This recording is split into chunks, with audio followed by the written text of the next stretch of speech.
E aí, galerinha do YouTube? Tudo bem com vocês? Meu nome é Thales. Eu sou a Gri. E nós somos do canal Ipele Tiodum. Tiodum. Então, galerinha, estamos começando mais um videocast aqui no nosso canal. Esse quadro que deixa a gente muito alegre e que dá visibilidade e voz às pessoas negras que têm uma temática parecida com a nossa, tá bom? E no vídeo de hoje temos uma pessoa incrivelmente especial. Na verdade, todas as pessoas que estão aqui no vídeo são especiais, então a gente não tá aqui fazendo missa de corpo presente, não. As pessoas são, de fato, muito especial, né? Isso, mas antes de começar o vídeo de hoje, eu quero pedir para você se inscrever no canal, para você curtir, compartilhar. Curte, deixa o like aqui, porque quando você deixa o like, o YouTube entende que o vídeo é importante e acaba recomendando para as outras pessoas. Mas sem mais delongas, quem é o nosso convidado, Agrinês? Lucas dos Prazeres. Minha gente. Tá pensando o quê? Ipele Tiodum tá ficando importante. Esse canal aqui é importante.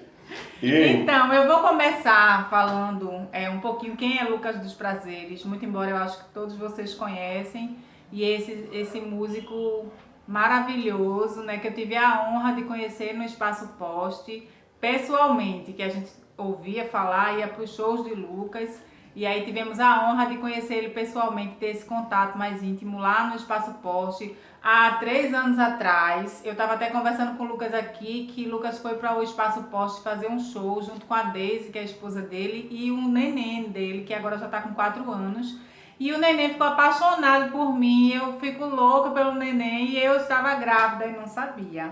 E aí a criança já estava sentindo a presença de outra ali. Eu disse, Lucas, como foi especial, assim, a minha relação com o filho de Lucas foi uma coisa muito ancestral. E aí, gente, sem mais delongas, eu vou apresentar para vocês bem resumidamente quem é Lucas dos Prazeres com a minha colinha. Mas ele é quem vai se apresentar. Deixa eu só introduzir. Então, Lucas dos Prazeres, ele é músico integrativo, tem a arte como ferramenta de alinhamento, cura interior e transformação social. Isso é uma coisa, enfim, que eu admiro demais. Percussionista, bailarino, cantor e compositor. Lucas dos Prazeres é de uma comunidade artisticamente muito rica, que é o Morro da Conceição, onde a diversidade de expressões culturais vivem harmoniosamente, e isso é uma grande verdade, tá, gente? Quem vier aqui em Recife tem que ir lá no Morro da Conceição. O religioso e o profundo que também se encontram em sua arte, o que lhe deu a maestria de ocupar regiões estéticas ainda pouco exploradas e por vezes até inexploradas no mercado fonográfico e da produção cultural. Ele acredita na arte como ministério divino, cada indivíduo como uma classe de artista, e que todo mundo tem a arte dentro de si, basta aflorá-la. Atualmente em projetos simultâneos nas áreas de música, televisão, teatro e dança. Lucas é o fundador da Orquestra dos Prazeres, grupo percussivo de caráter sobretudo político, que traz a percussão como centro do espetáculo, evidenciando o universo afro-indígena na sua pluralidade e olhar disruptivo para o mercado fonográfico e cultural. Um Ministério de Música na missão de ser arte. Menino, que é currículo. Muita coisa. Olha, Lucas, currículo. esse aqui é um resumidíssimo, porque o currículo de Lucas é extenso e ele é também ele é conhecido mundialmente. Então, aí agora a gente faz a primeira pergunta, Lucas, que essa pergunta é a pergunta que a gente faz para todo mundo. Quem é o artista Lucas dos Prazeres? Axé. Lucas dos Prazeres é um artista apaixonado. Antes de qualquer coisa, não existe nada que eu faça que não me traga esse fogo, né? É um artista que preza pela intuição, pelo prazer e pela paixão. Esses três pilares aí é quem é o meu mapa, é quem é o meu guia, é quem eu busco, quem eu persigo no meu dia a dia, no cotidiano do meu fazer artístico. É a intuição, é o prazer e é a paixão. Eu sou apaixonado pelo que eu faço e, de alguma forma, eu encontro isso nos meus filhos também, quando eles dizem assim que querem crescer para poder trabalhar. E aí eu acho muito interessante quando eu recebo esse retorno dos meus filhos, porque eu tenho alguns amigos que, assim, não têm a mesma oportunidade de trabalhar com o que ama, de trabalhar com o fogo da paixão. Então, isso, de alguma forma, reflete nos nossos filhos, nas pessoas que nos enxergam como ponte de futuro, de uma forma, eu não digo negativa, mas assim, você está assistindo os seus pais, seus tios, trazendo uma demanda de uma realidade tão cruel, né, que a gente vive em nosso país. E aí, em contrapartida, nós que trabalhamos com o fogo da paixão, temos a oportunidade, além de ter essa oportunidade de vida e de modo e de estilo de viver, também repassar esse brilho para os nossos filhos. E aí, já trazendo uma provocação para a Gri, que os nossos filhos têm que brincar juntos agora, já que eles se conheceram antes de nascer. O teu filho é menino ou é menina, teu filho? É uma menina, Heloísa. Heloísa, pronto. Pois Heloísa e Ana Lu e todos os nossos hereis são o nosso grande futuro. Esse, sim, é o nosso grande tesouro, o nosso grande patrimônio. Nossas crianças. Que lindo, Lucas. Essa resposta, né? É muito, muito bacana que você tenha que o pilar da sua identificação enquanto músico seja a sua ancestralidade, né? Seja o fato de você tocar música negra, que já é uma música ancestral, né? Tá presente na sua arte, e você dizer que o pilar dessa música é passar isso para os filhos. É de uma beleza incrível, cara, uma beleza incrível.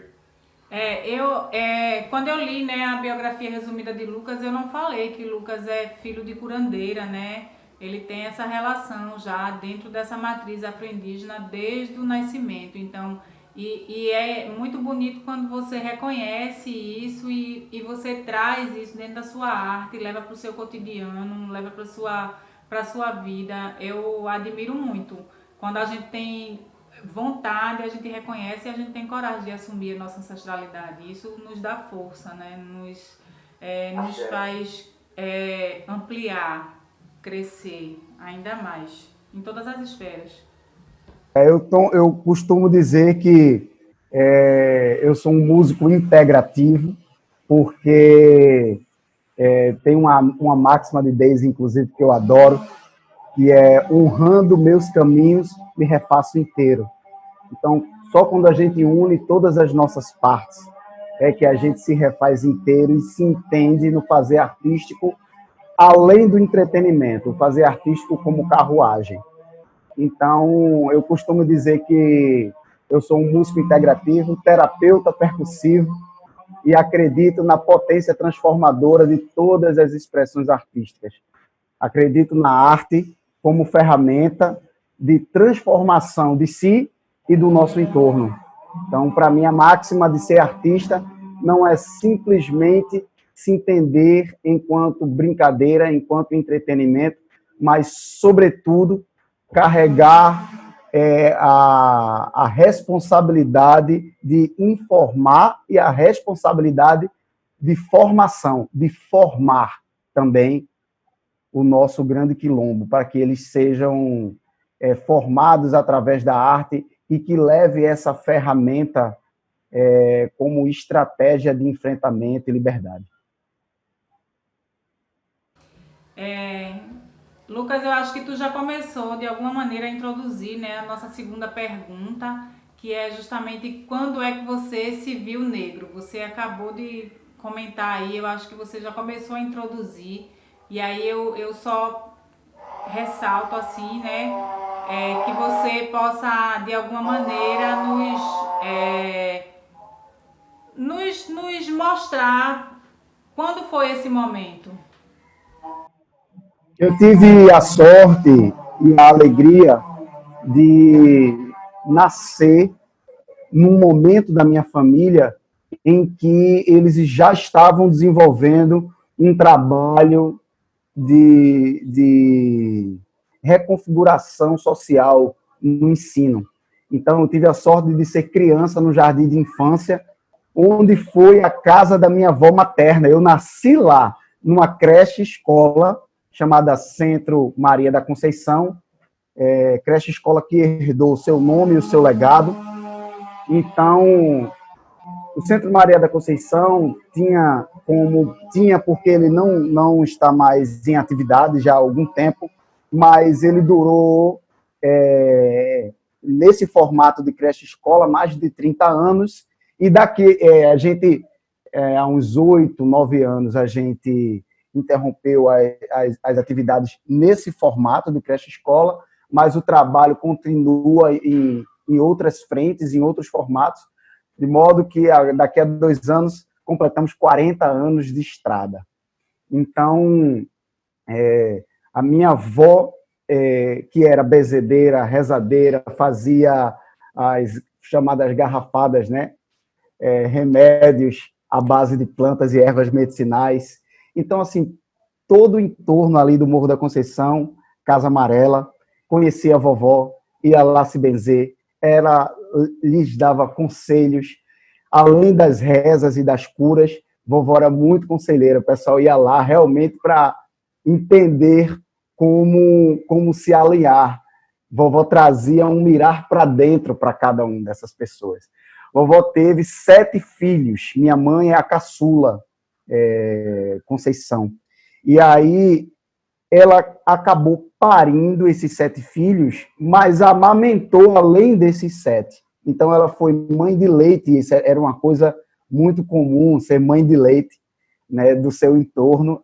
E vovó, como tinha bastante, ela acabou sendo mãe de leite de muitas crianças ali no Morro da Conceição, em Casa Amarela, e essas crianças também lhe chamavam de mãe. Então, foi uma filharada que abraçou um bairro inteiro. E que bairro, né? Morro da Conceição tem 12, o bairro de Casa Amarela tem 12 morros, além do Morro da Conceição. Então, imagina, era uma casa que sempre foi muito povoada, muito visitada, sempre foi uma casa cheia de gente e cheia de afeto, cheia de amor. Quando os meus avós morreram, os 7 filhos decidiram fazer dessa casa algo para a comunidade. Foi quando eles deram uma volta no Morro da Conceição, se uniram com outros pensadores do Morro da Conceição, entusiastas da transformação social, e entenderam que no Morro da Conceição existia naquela época, e ainda existe, mas naquela época ainda mais, uma carência das mães que precisavam sair para os seus trabalhos e não tinham com quem deixar. Então, muitas crianças ficavam só em casa, muitas vezes com seus irmãos mais velhos, mas seus irmãos mais velhos de 9 anos. Então, assim, isso era uma coisa que preocupava muito o Conselho de Moradores e, enfim, os pensadores e entusiastas do Morro da Conceição, e a gente decidiu que o espaço, a casa da minha avó, seria dedicado a essas crianças, que elas pudessem ir para lá sem pagar taxa, sem pagar mensalidade, que aquele lugar fosse oferecido à comunidade para que essas mães tivessem certeza que seus filhos estavam no lugar seguro e estavam progredindo. Progredindo aqui, eu não falo o progresso somente no sentido de conteúdo e de ensino. Eu falo progredindo enquanto humano, progredindo enquanto espírito de coletividade, porque nós, de comunidade negra, entendemos os princípios e valores do espírito da coletividade. Então, antes de qualquer coisa, se entender enquanto gente, enquanto lugar de fala, porque muitas vezes esses lugares de fala lhes eram negados, são até hoje negados. A nós que somos adultos, tu imagina uma criança ter a oportunidade de expressar a sua ingenuidade artística, por exemplo, já que a gente começou falando de arte, mas transcendendo a arte, se entender enquanto cidadão preto, que o dever e as obrigações desde cedo nos atravessa, porque nos faltam direito. Então, desde pequeno, eu entendo o que é ter direito ou não, porque me foi legado vários deles. Então, a gente já é doutrinado numa advocacia popular brasileira desde a infância, costumo dizer.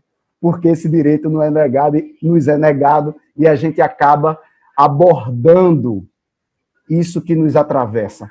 Então, a casa da minha avó abriu as portas como Centro Maria da Conceição, e através de parcerias, de projetos, nós caminhamos durante anos numa metodologia, criando uma metodologia de ensino chamada Aprendizagem pela Prática Cultural.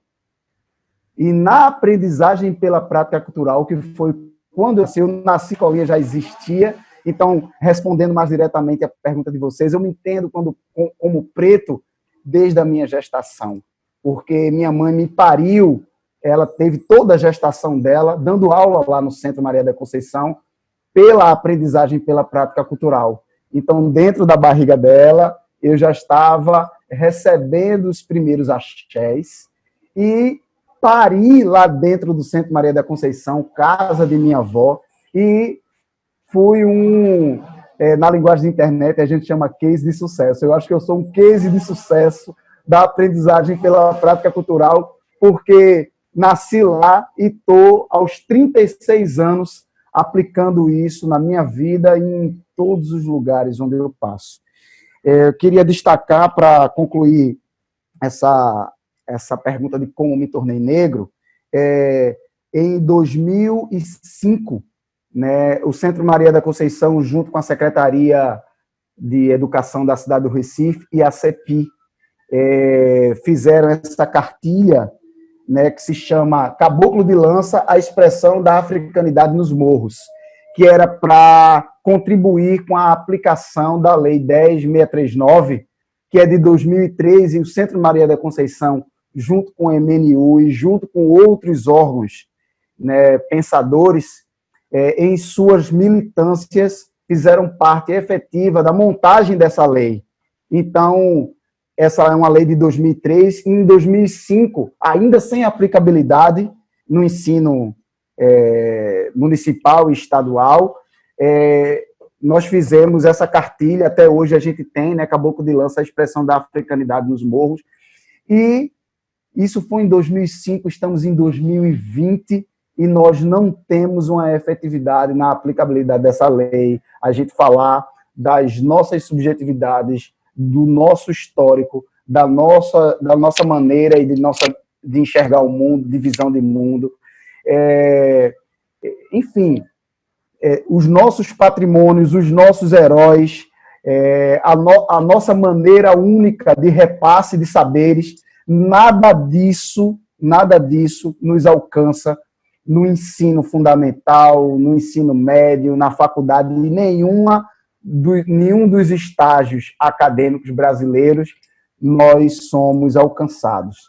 Então, desde 1983, que a minha família vem lutando por um espaço de educação que respeite o verdadeiro sentido de princípios e valores dos repasses negros. E até hoje a gente vem penando com relação a isso. Então, eu agradeço a vocês por abrir esse espaço de debate, de reflexão, de filosofia, trazendo os pretos e as pretas para que cada vez mais a gente filosofe sobre isso. Eu costumo dizer que filosofia é o músculo do pensamento. Quanto mais a gente malha, mais forte ele vai ficar. Obrigado vocês pelo convite. Então, Lucas, que resposta linda. Eu fiquei bastante emocionado com sua resposta. Porque o quanto que a gente conversa, esse debate do reconhecimento negro é um debate que toda vez que se reúne 3, 4 pretos para conversar, é uma coisa que aparece. E você nos trouxe um panorama que eu nunca tinha visto, que é o reconhecimento negro desde o nascimento, desde a gestação, né? Porque você já estava dentro deste universo. Então, na barriga da sua mãe, você já se via negro, já se compreendia negro, né? Dentro das limitações, obviamente, de um bebê, mas já dentro daquele universo. Por exemplo, no meu caso, meu pai era pedreiro, né? Tinha uma escolaridade bem básica. Minha mãe manicure também tinha uma escolaridade bem baixa também. E eu não tive essa oportunidade de já ser inserido nesse contexto e só percebi isso muito tarde, né? Muito tarde, né? Eu passei por uma problemática de aceitação muito grande durante toda a infância, durante o pedaço da adolescência, para depois me descobrir. É muito massa esse seu depoimento. Então, fiquei de fato muito emocionado. E o trabalho feito no Morro da Conceição, né? Que é um lugar emblemático quando se fala em comunidade negra aqui em Pernambuco, né? Aqui em Recife. Lucas, você falou, isso que você falou, né? Eu tenho 40 anos, você tem 36 anos. E eu nasci em Camaragibe e morei em São Lourenço minha infância inteira e parte da minha vida adulta. E você falou essa coisa da mãe precisar sair e deixar os filhos, né, os mais velhos cuidando dos mais novos. Isso me emocionou profundamente porque isso era a minha infância. Assim, minha mãe saía, ela era auxiliar de serviços gerais e eu tinha que ficar na minha casa cuidando das minhas irmãs mais novas. E de alguma maneira isso me limitava bastante, né? Eu não podia ser criança naquele momento. Eu fui obrigada a amadurecer muito rápido porque eu não podia deixar minhas irmãs em perigo e compreendia também o esforço dela, né? Eu devo tudo que eu sou hoje, eu devo a ela, a minha mãe, a minha matriarca, a minha ancestral e a todas as minhas ancestrais, né, que vieram antes. Então isso é uma coisa, isso era uma realidade muito presente. A gente, infelizmente, não tínhamos um projeto como esse no Morro da Conceição. E eu fico muito triste desse projeto não estar continuando como deveria agora nesse momento. Porque as mães ainda precisam, muito embora tenham mais políticas públicas, né? Mas a gente vê isso com muita frequência, assim, das mães precisarem sair e ainda continuam deixando seus filhos mais velhos, cuidando dos mais novos, e os mais velhos nem tão mais velhos. É isso. Então, vamos passar para a nossa outra pergunta, né? Lucas, a sua arte, ela respira a luta antirracista, né? É só você olhar para a sua arte, olhar para você e isso tá presente. Eu queria saber em você, mas eu também queria saber a quem de você, né? Das outras pessoas do movimento, das outras pessoas da música também. Qual é o papel do artista, né, e do artista músico, né, do artista da música na luta antirracista? O papel de todas as artes, sobretudo, é educar, é informar, comunicar, mas também formar.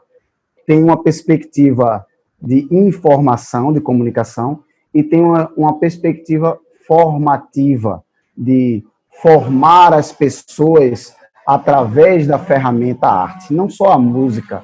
Eu tenho aqui, por exemplo, se você traz o restaurante Altar Cozinha Ancestral, da Iabacé, Mãe Carmen Virgínia, que traz, através da arte dela, que é a culinária, um discurso afrocentrado, trazer para as pessoas a sua negritude através das receitas, entender a sua ancestralidade e ensinar também a todos que não são negros e precisam se inteirar desta luta antirracista, mas também aqueles que são negros e que não tiveram a oportunidade de nascer num quilombo como eu e como outros pretos artistas quilombolas, mas que sim, hoje em dia trazem o desejo e a ânsia de se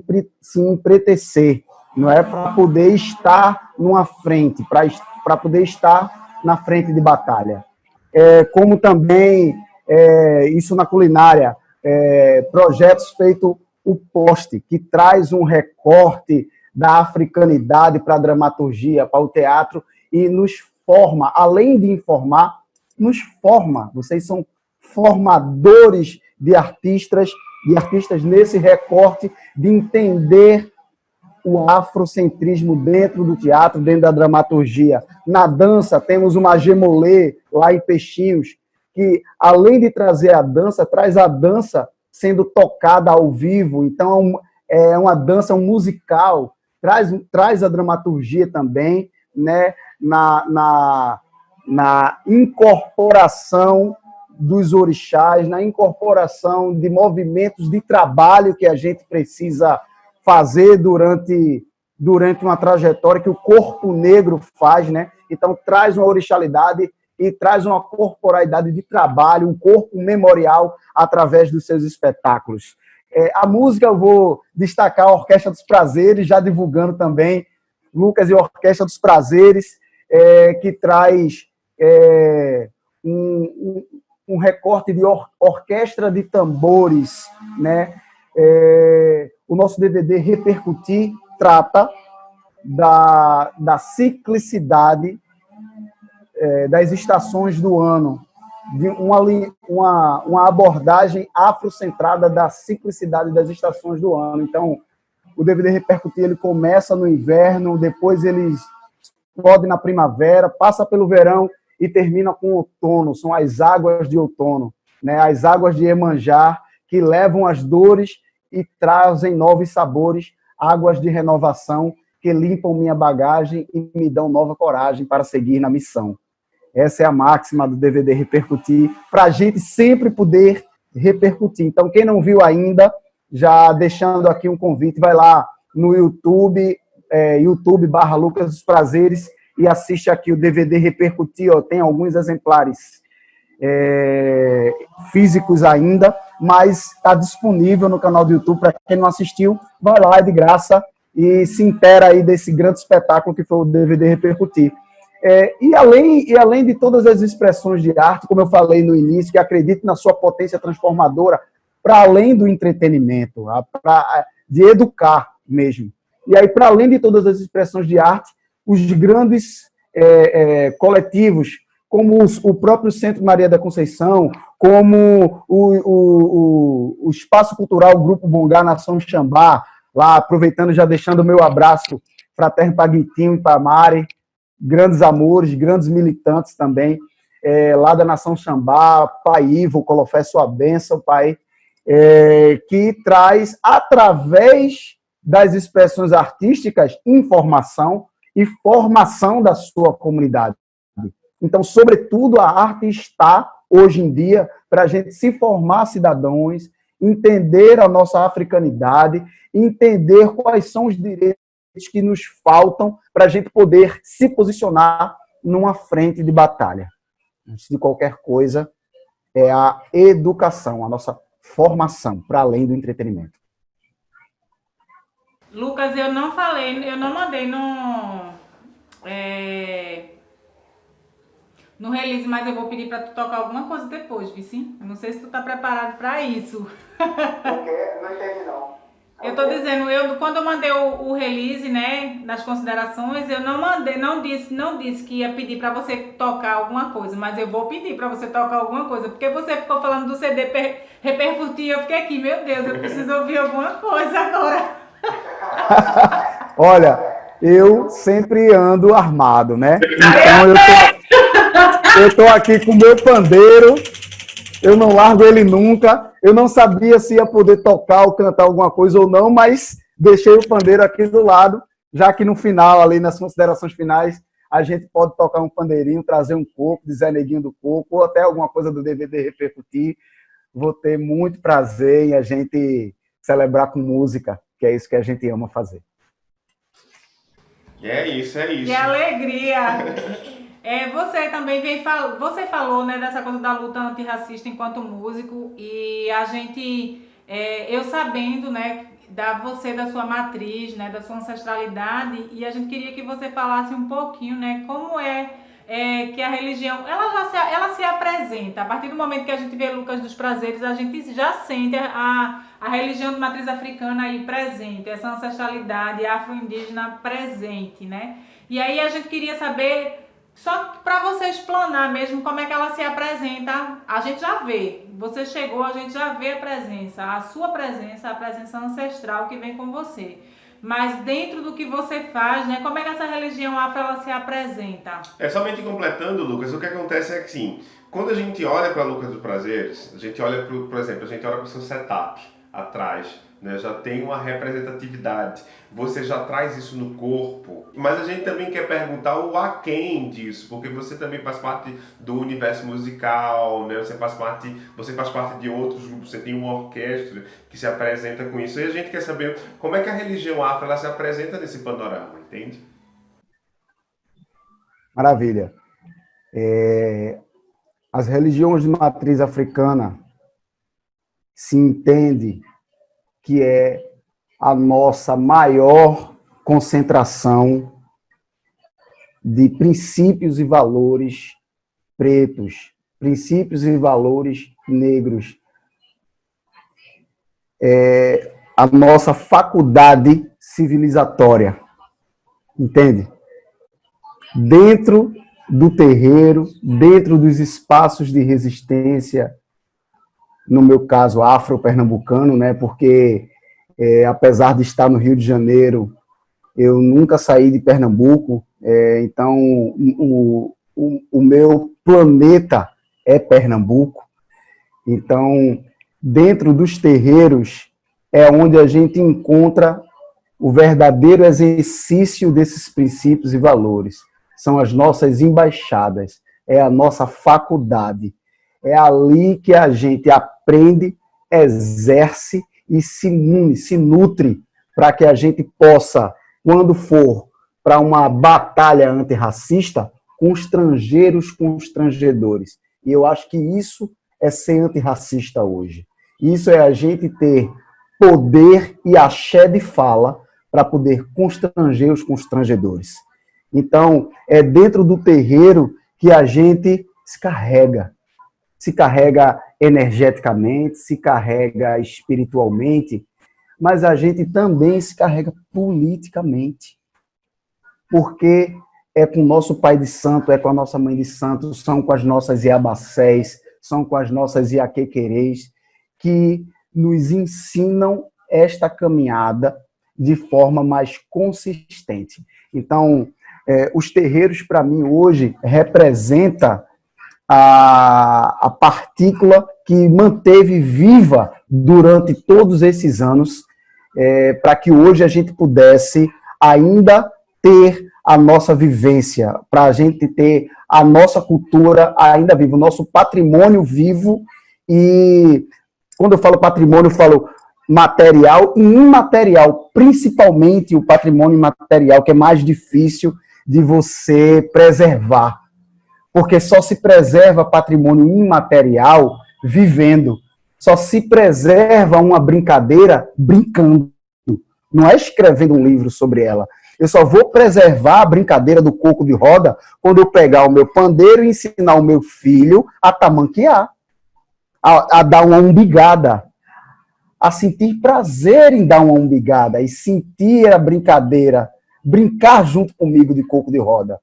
Isso foi o que o Centro Maria da Conceição me ensinou, que através das brincadeiras nós estamos, além de formando cidadãos, além de nos munindo, nos nutrindo politicamente, nós também estamos preservando o nosso patrimônio material e principalmente o imaterial.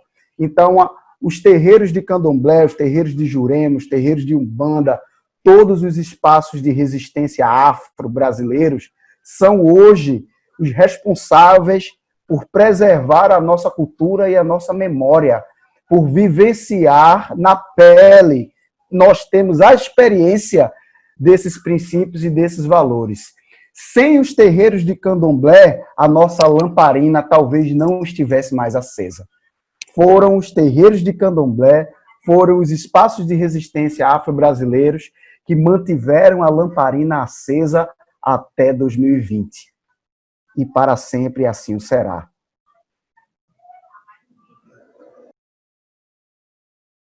Lucas, que fala, estou emocionada. Sabe o que eu estou achando bastante interessante desse quadro no canal? É que a gente fez com o objetivo de dar voz ao preto, dar uma movimentada nisso, no nosso próprio canal, no nosso próprio trabalho.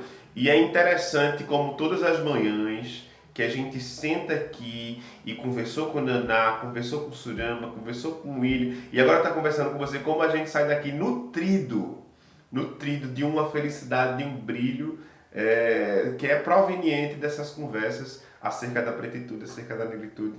Que massa, que massa. E a gente, uma coisa, eu fico sempre dizendo, né, a gente tá todos os dias, a gente tem que estar se empretecendo, porque a sociedade patriarcal, embranquecida, ela faz questão de nos massacrar. E aí você falou, né, você disse, você deu uma fala aí, vamos constranger os constrangedores. Que lindo. E isso para mim é muito genuíno.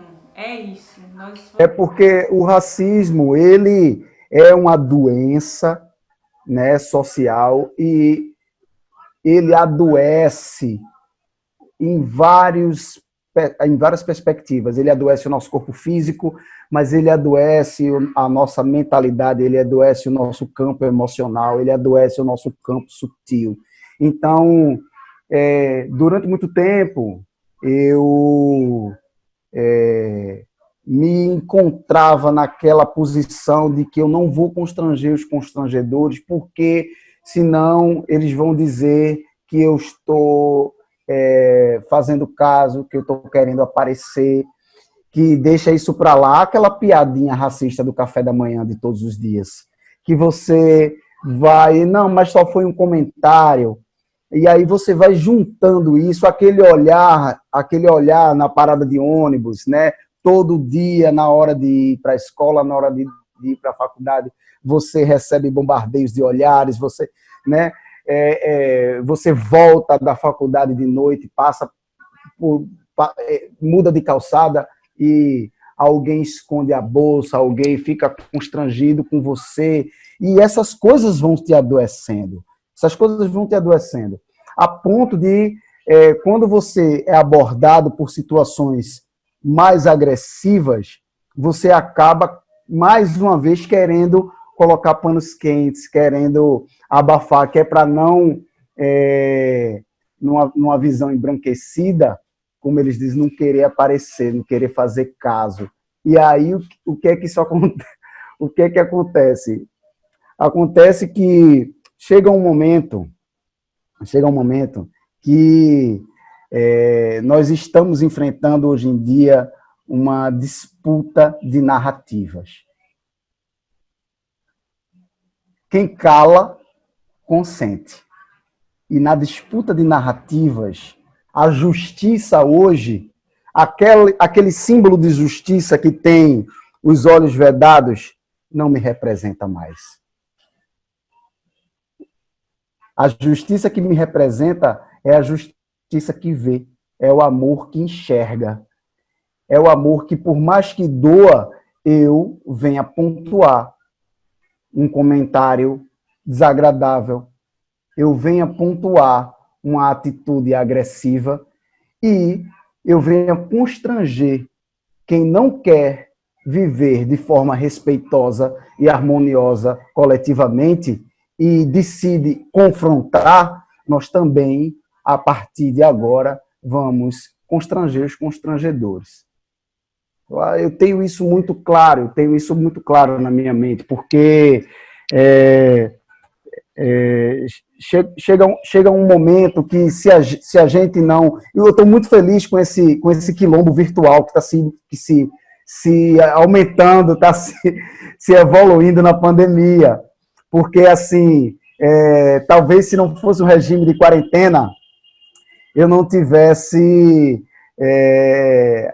encontrado tantos amigos, ouvido meus mestres, ouvido pessoas que eu admiro, mas talvez essas pessoas que eu admiro não tivessem feito lives, entendeu? E a gente não tivesse se entendendo enquanto quilombo brasileiro numa forma digital. Então, nós estamos, meu povo, refazendo Palmares. Zumbi não morreu e o nosso novo formato de quilombo é um grande quilombo digital brasileiro e os constrangedores que fiquem em casa, porque agora o nosso axé de fala também está na rede e a gente cada vez mais estaremos unidos para constranger os constrangedores. Por favor, todos os pretos, todas as pretas que estão aqui, vamos nos reunir, vamos filosofar, Vamos refletir juntos e traçar estratégias de enfrentamento e liberdade. Lucas, nossa, chega, chorei. Então, Lucas, o quadro ainda não tinha nome, esse quadro do videocast. Eu vou dar uma pesquisada se já existe esse nome ou alguma coisa que represente isso, mas eu acho que você acabou nomeando o quadro. Eu acho que é isso. O que a gente está fazendo é um quilombo digital, não é um quilombo online, não é? Devido à pandemia, eu tenho uma fala muito importante no começo da pandemia da Odailta Alves. A Grinês ficou responsável por fazer as lives do post no Instagram. E a Grinês falou, conversou com a Odailta e disse, Odailta, eu não entendo disso, eu não gosto de fazer, eu não quero fazer. Aí a Odailta diz, ei, não, faça, aprenda, porque senão eles tomam conta, senão a branquitude toma conta e a gente fica para trás. Né? Então é isso que você está falando. Não dá para enxergar um lado positivo da quarentena, não dá porque foram muitas vidas perdidas e tal, não sei o quê. Muita gente que adoeceu, né? Muitos empregos que acabaram, foi uma coisa muito, muito destrutiva para a nossa sociedade, mas em contraponto isso, é perceptível, é visível ver que uma flor disso nasceu, sabe?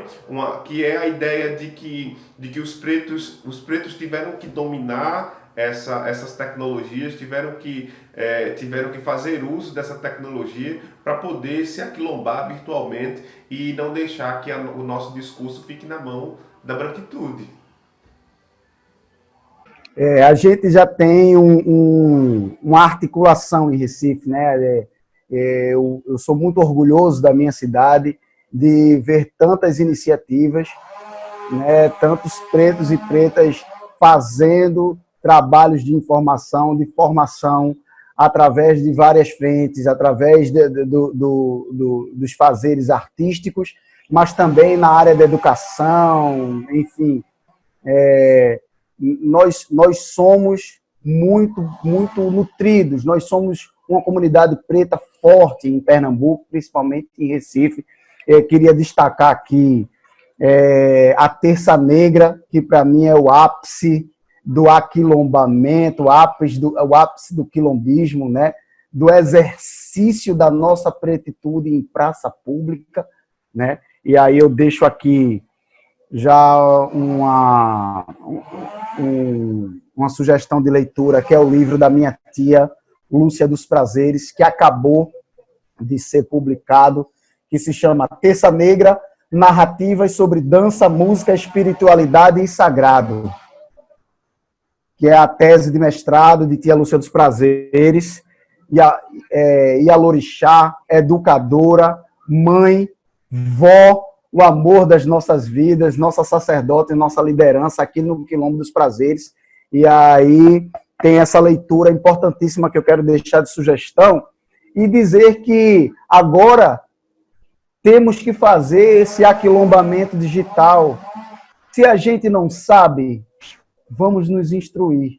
E mais que isso, eu estava falando numa outra live que como a gente está numa disputa de narrativa, não somente ocupar os nossos espaços para que outros não narrem a nossa história de maneira distorcida, entende? Então, eu estava falando na live sobre escrita, e eu disse, poxa, se a gente for esperar somente os nossos intelectuais escreverem, e falava isso um pouco para minha tia também, eu disse, talvez eu não tenha uma escrita refinada feito a minha tia, que é uma acadêmica, que é uma escritora, que é uma pesquisadora, que é uma intelectual. E tantos outros pesquisadores e intelectuais pretos, graças a Deus, graças ao Orixalá, que esses intelectuais estão em plena atividade do seu servir.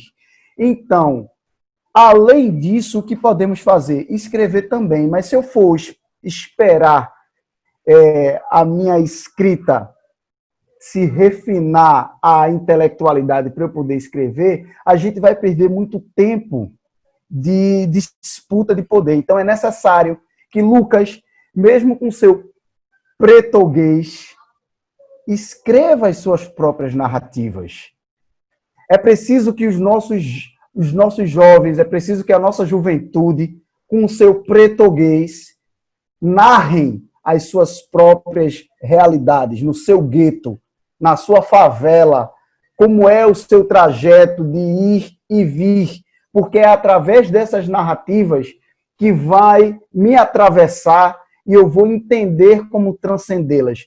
Então, não adianta mais a gente ficar esperando nada, nem ninguém, nos permitir o lugar de fala, nos permitir o lugar de escrita, nem que academia nenhuma nos permita ser, nos permita falar, nos permita escrever. Eu falo errado, eu escrevo errado, e eu prefiro que os meus que falam errado, escrevem errado, escreva sobre a minha história, porque é na fala e na escrita deles que eu vou me entender com mais profundidade. Então, esse é o meu pedido para todos, que ocupem os lugares que lhe vibram, mesmo sem a devida formação. Se formem fazendo. Esse conselho que você deu da escrita foi para mim, né? Eu estou escrevendo um livro. Estou escrevendo um livro sobre figurino e acessibilidade e estou escrevendo um artigo sobre a minha pesquisa de dramaturgia dos orixás. Já faz um tempo que eu venho protelando, né? E aí você me mostrou esse livro. Eu disse, bicho, eu acho que eu já falei com essa professora faz um tempo. E aí vão se abrindo os caminhos, né? Porque o andamento da escrita, ele está acontecendo, mas aí fica a cobrança embranquecida, porque a gente não se adequa a esses padrões, não é porque a gente não é inteligente, é porque é um padrão que não nos diz respeito, não é nossa cultura. Estamos quase chegando ao final desse encontro lindo, então a gente até falou, né, dessa coisa da religiosidade nesse panorama, né, artístico musical, mas a gente queria saber qual a relação entre a música preta nos palcos e nos terreiros. Você acha que existe relação mesmo? A gente sabendo que o que é sagrado do terreiro deve ficar no terreiro, mas a gente naturalmente vai levar o sagrado, o nosso sagrado que influencia, que tem lá no terreiro, para as nossas práticas. E como é que você vê isso, né? Essa musicalidade dos terreiros no palco? Antes de qualquer coisa, a gente tem que entender que a música preta, ela é a impressão digital da música popular brasileira. A música popular brasileira está embasada na arte dos tambores, na arte das melodias, da nossa pretitude. Nós que sustentamos a música, a chamada música popular brasileira, e isso precisa estar muito bem escurecido nas nossas mentes. Eu tenho duas vertentes de abordar esse assunto. A primeira é entender que os nossos maracatus, os nossos afoxés, nós temos na nossa visão de sagrado o momento de entender o cortejo e trazer o candomblé, trazer a nossa cosmovisão religiosa para o meio da rua, para cima do palco. E isso é feito de maneira muito responsável, isso é feito de maneira muito respeitosa, né? Existe todo um protocolo de permissões, de compreensão de como conduzir essas energias dentro do ilê e como trazê-las para cima do palco enquanto religiosidade, não é?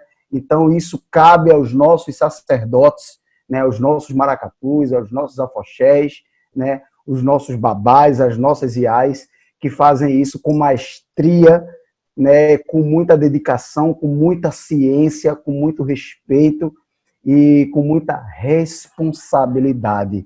E nós estamos aqui para abraçá-los e aprender como é que a gente vai conduzir esses saberes depois que eles se forem. Então, é, ao mesmo tempo, também um exercício de repasse do legado e preservação desse patrimônio, mais uma vez. Isso é uma coisa. A outra coisa é o percussionista, o músico preto, a musicista preta dentro do mercado fonográfico. É outro debate, que é o seguinte, a música preta no Brasil hoje virou uma grife. Todos querem um djembe, um pandeiro, um ilu, um agogô, um elemento, uma sutileza, mas ao mesmo tempo nem sempre é lhes dado a devida aparição. Muitas vezes eu atraio esses elementos sonoros para o meu trabalho, mas eu não digo lá de onde bem ele é. Eu trago isso de uma maneira ainda meio silenciosa, meio velada, tem essa situação. E tem outras situações que é assumidamente empática com a cultura negra, mas ao mesmo tempo ainda mantém num lugar de subalternização sonora e de criação artística, né? De criação artística. Então, entender a música preta como algo que eu trago um elemento para tal ambiente ou para tal gênero, que é o trabalho de fulano de Beltrano, mas eu coloco aquela música preta ainda ali como algo exótico, né? Não tem aquele debate da moda, né? E do estereótipo negro que a gente tem conversado sobre você é exótica. Sou exótica não, meu amigo. Eu sou brasileiro, tenho um nariz de porrote, sou afro-ameríndio, diaspórico brasileiro, que nem todo mundo. É a diversidade, não tem nada de... Então, isso acontece um pouco no mercado fonográfico também, da gente levar os nossos saberes sonoros, trazendo o recorte da música agora, por exemplo, né? A gente leva os nossos saberes sonoros, mas ao mesmo tempo é tratado de maneira exótica. Então, eu tenho evitado, né, participar, isso faz parte da minha frente de antirracismo, né, participar de trabalhos que tenha uma consciência de raça e que traga com respeito e responsabilidade os saberes que estão sendo abordados na música, no disco, no espetáculo, seja lá onde for. Utilizou a música preta, utilizou a arte preta no seu trabalho, meu amigo, você tem que ter consciência de raça e saber com quem está lidando. É isso. Né, ela tá em todo preto que está com consciência, todo artista preto. A gente também, enquanto grupo Post, eu enquanto artista, né, postiana ou não, eu também não participo de nenhum trabalho que não tenha consciência de raça e que não me coloque no meu lugar, no lugar que eu mereço. Não me coloque em papéis subalternizados, porque eu não vou querer. E aí, para terminar, a gente tem a nossa última pergunta, que é uma pergunta que também é muito conectada à temática do nosso canal. Que no nosso canal a gente fala sobre teatro, sobre negritude e sobre família. Que eu queria te perguntar, Lucas, como é ser pai preto no ano da graça de 2020? Esse é um assunto, um leque bem amplo, assim. Eu posso trazer vários recortes do que é ser pai preto, mas eu vou fazer um recorte do lugar do prazer e da paixão que eu sinto em ser pai preto quando eu me enxergo oriundo de um quilombo liderado por mulheres. Nós, antes de qualquer coisa, precisamos saber reconhecer e respeitar a importância dos espaços afro-pernambucanos, afro-brasileiros, que em sua maioria é liderada pelo matriarcado. São mulheres que lideram e levam à frente esse patrimônio e essa lamparina acesa. E não foi diferente na minha família. Minha família é um quilombo liderado por mulheres. Eu fui criado por um quilombo matriarcal. Então, assim, a minha tia Lúcia dos Prazeres, a minha mãe Conceição dos Prazeres, tia Ana Maria, enfim, eu fui rodeado de mulheres, rainhas, guerreiras, rainhas que guerreiam pela paz e que praticam o amor em coletividade. Então, ser criado, ser criança num quilombo matriarcal tem sutilezas que só lá existe, como, por exemplo, quando você está numa roda de coco e você está com seu bebê e o seu bebê aperreia e desce e está chorando e quer não sei o quê, numa visão embranquecida, esta mulher ia sair da roda e ia ficar isolada até a criança voltar e parar de incomodar a roda. Dentro de um quilombo matriarcal, o que acontece quando a criança está ali incomodada? As outras mulheres brincam também com a criança, brincam também com a mãe, de forma a harmonizar essa criança para que ela participe da brincadeira.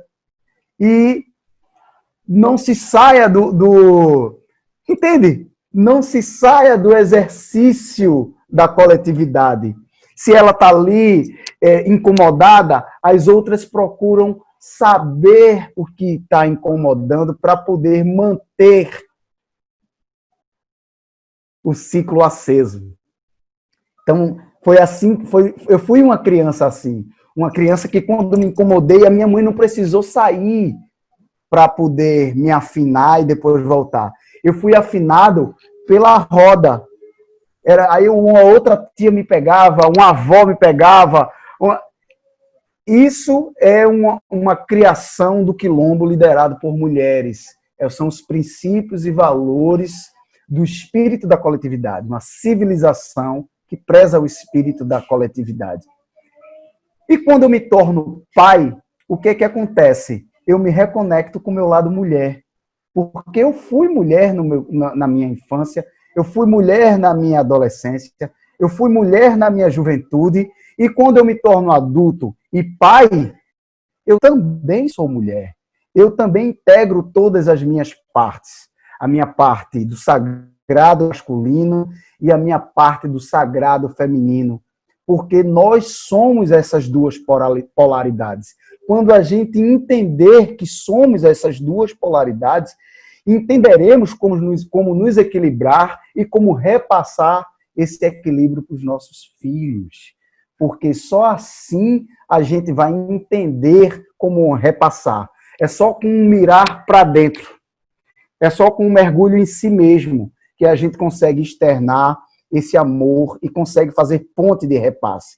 E aí, quando eu me olho por dentro, eu encontro mulheres. São elas que eu encontro, minhas leoas. Então, o que aconteceu? Eu vou resumir essa pergunta de ser pai preto, contando a vocês uma coisa que eu amo contar quando eu falo da minha paternidade, que eu tive a oportunidade de amamentar. E Ana Lu, meu filho caçula, quando eu colocava ele, eu pego ele sem camisa para a gente ter esse suor, né, toque. Eu costumava muito pegar ele sem camisa e a gente ficar se tateando. Imagine, eu, percussionista, que gosto do sentido do tato, né? Então, muitas vezes eu achava engraçadinho ele procurando meu peito. Aí eu, ele tá procurando meu peito, que engraçado, não sei o quê. Aqui não sai nada não, meu filho. Mas ele ficava procurando.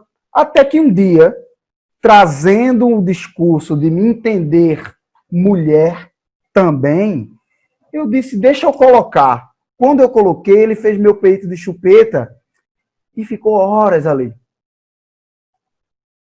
mamando. E aí o que acontece? Eu peguei isso como mote, e às vezes quando eu estava com ele, que ele estava agoniado, querendo chorar, aí eu dizia, você quer o peito de papai? Não sai leite, mas você gostou da outra vez, então eu botava. Então ele ficava fazendo o meu peito de chupeta. E isso virou uma máxima, a chupeta do peito de papai.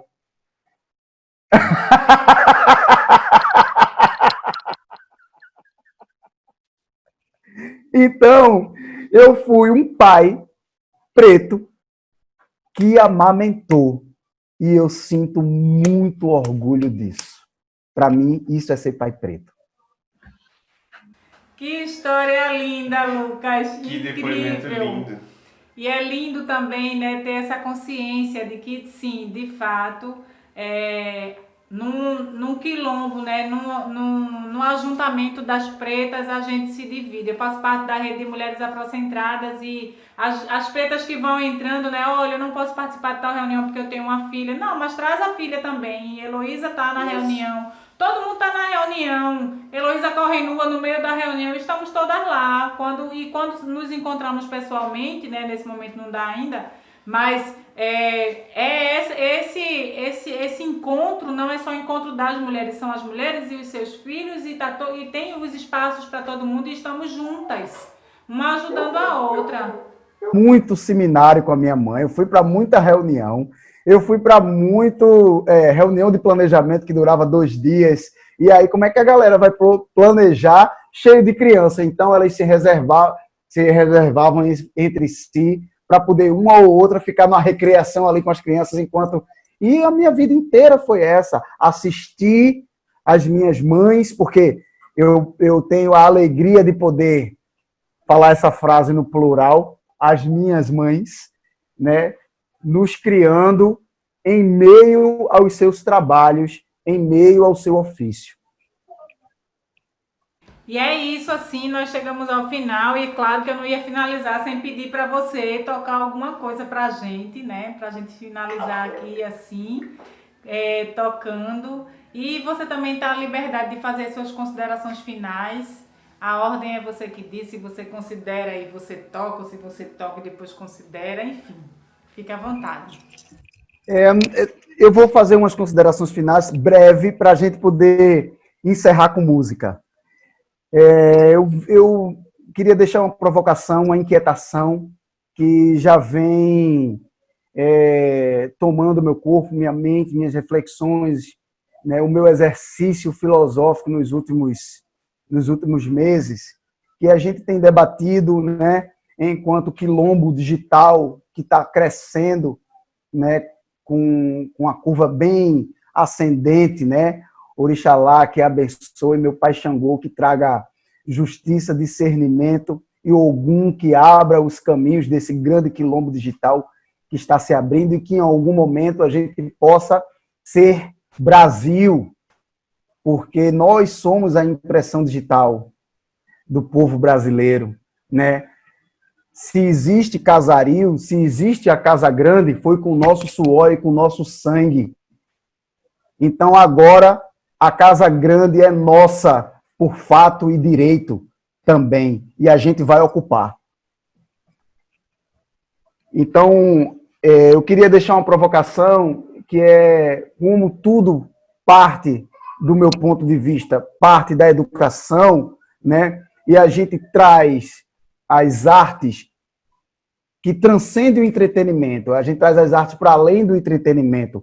Como eu falei, sobretudo para uma perspectiva de informação, de comunicação, mas também de formação, a arte como ferramenta de formação.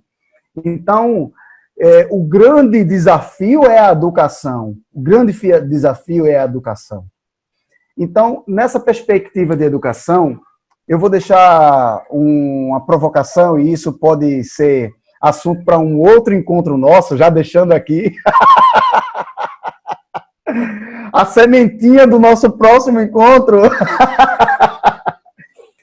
Queria deixar como provocação trazer o exemplo dos nossos irmãos indígenas, trazendo o exemplo do nosso povo chucuru, aqui em Pesqueira, no alto da Serra Ororobá, no interior de Pernambuco, que tem autonomia na sua ementa, que tem autonomia na sua docência, né? Eles não precisam aderir ao programa do MEC e das ementas de Estado. Eles conquistaram a autonomia de fazer as próprias ementas. Então, eles têm as próprias escolas indígenas, que eles decidem quem são os próprios professores, e uma vez por ano, todas as aldeias se unem para discutir as ementas daquele ano. Isso é autonomia, e eu gostaria muito de me reunir com o Quilombo Preto brasileiro para a gente discutir uma forma da gente também ter autonomia na nossa formação de pretitude. Para mim seria um sonho se a gente tivesse autonomia das nossas escolas, das nossas ementas, dos nossos docentes, porque nós iríamos trazer a nossa própria história, que não está sendo contada, nunca foi, não está sendo e não será contada nas ementas de Estado. Não nos atravessa, nós não fazemos parte, nós somos silenciados. Até hoje, crianças, jovens de ensino fundamental repetem que quem descobriu o Brasil foi Pedro Álvares Cabral. Eu sei disso, minha gente, porque quando chega novembro, vários diretores me chamam para visitar as escolas. Eu recebo muitos convites dos diretores de escola para poder fazer visitas no 20 de novembro, e eu sempre digo a mesma coisa, não é em um dia do ano, no 20 de novembro, que a gente vai abordar a pretitude dentro da escola. Então, isso é a prova de que nós somos excluídos da ementa de Estado, nós somos excluídos de entender, de compreender a nossa própria história. E isso volta para o início da nossa conversa, que é: quando foi que você se entendeu um preto? Poxa, essa conversa, não, essa pergunta não era para existir. Essa pergunta era: a gente nasceu preto e consciente da nossa pretitude, né? E isso acontece nos indígenas, que eles já conquistaram a sua própria autonomia de ensino e formação. A criança indígena nasce e entende-se indígena em casa, e quando vai para a escola, ela é atravessada e abordada por um professor indígena, com a língua indígena, a cultura, a música, a dança, todo complexo, né, cultural indígena. E eu acho que a gente tem que pedir bênção aos nossos irmãos indígenas e trazer essa conquista também para o povo negro. Essa é a provocação que eu quero deixar. Vou encerrar com uma música que eu fiz junto com Deise, minha esposa, minha companheira na vida e na arte. E a gente compôs essa música quando foi convidado para participar do festival Quipupa Malunguinho, o maior festival do Brasil, reunindo juremeiros de todas as regiões do país para cultuar Malunguinho lá dentro das matas do Catucá, promovido por Alexandre Lomilodô e todo o quilombo da Casa das Matas do Reis Malunguinho. Essa música se chama Malunguinho, Quem Me Guia, e ela tem como propósito nos conscientizar de compreender a nossa intuição, aceitar as nossas intuições como direcionamento, como mapa. Eu disse a você que eu ia, eu vou cantar pra Malunguinho, no pingo do meio-dia, eu vou galopando em meu pandeiro, a fumaça é quem me guia, na macumba e na quimbanda, vou saudar o rei da mata, com meu pito e meu cachimbo, intenciono a minha guarda. Na macumba e na quimbanda, vou saudar o rei da mata, com a beleza desse canto, intenciono a minha guarda. E eu vou pra onde? Eu vou pra onde? Eu vou pro Quipupa, eu vou.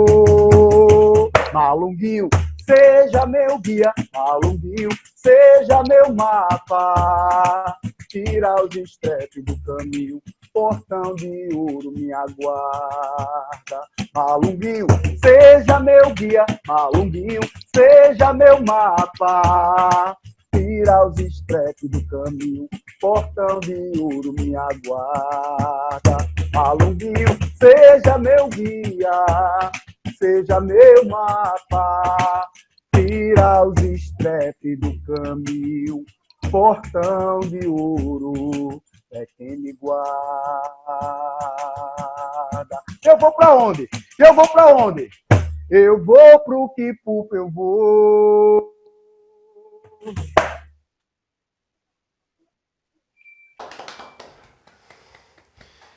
Que lindo, que forma maravilhosa da gente terminar essa entrevista maravilhosa, emocionante, edificante, não é isso? A gente vai deixar aqui na descrição do vídeo as redes sociais do Lucas dos Prazeres. Vamos deixar o canal do YouTube lá, foi citado aqui no vídeo para que você possa assistir o DVD dele, tá bom? Então é isso, pessoal. Muito obrigado por ter assistido esse vídeo até aqui, tá certo? Não esquece de se inscrever no canal, deixar seu like e de compartilhar esse vídeo, tá bom? Então, tchau e axé!